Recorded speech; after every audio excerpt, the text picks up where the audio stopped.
Curious George goes to the zoo.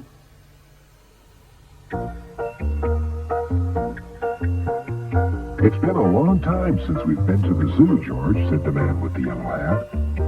Why don't we go? It was a good idea. So they got into their little blue car and drove on. There was a lot to see at the zoo.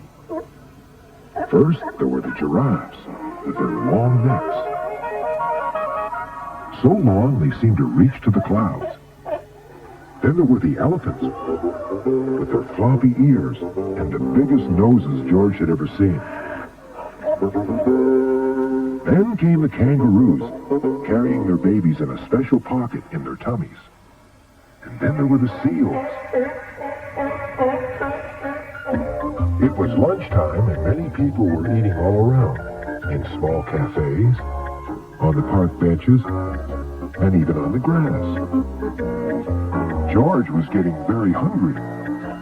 I'm going to find out what time they're going to feed the lions, said his friend. You stay here and watch the seals until I come back. And don't get into trouble. George watched for a while. The keeper was feeding the seals some fish. It made George even hungrier. He wandered off. A keeper was walking by, carrying a pail with food for the monkeys. He stopped at the water fountain to get a drink and put the pail down. George grabbed the pail and ran away with it. "Hey, you!" the keeper shouted. "Somebody stop that monkey!" And he ran after George. George kept on running and held onto the pail. There was a crowd of people near the monkey house. Just the place for George to hide. Now he was safe. A little boy was standing near the cage. He was holding on to a red balloon with a long string. One of the monkeys reached out and snatched the string from the boy's hand. Then he ran up to the top of the cage and tried to squeeze the balloon through the bars. But the bars were too narrow. The other monkeys gathered and started to shriek and scream. The little boy was crying. "Please, couldn't somebody give his balloon back?" asked the mother.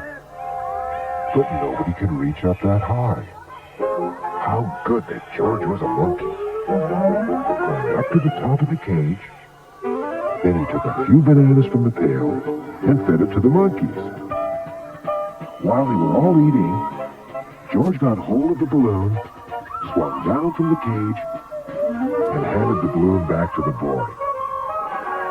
Everybody cheered and clapped. Just then, the man with the yellow hat came running over, followed by the keeper.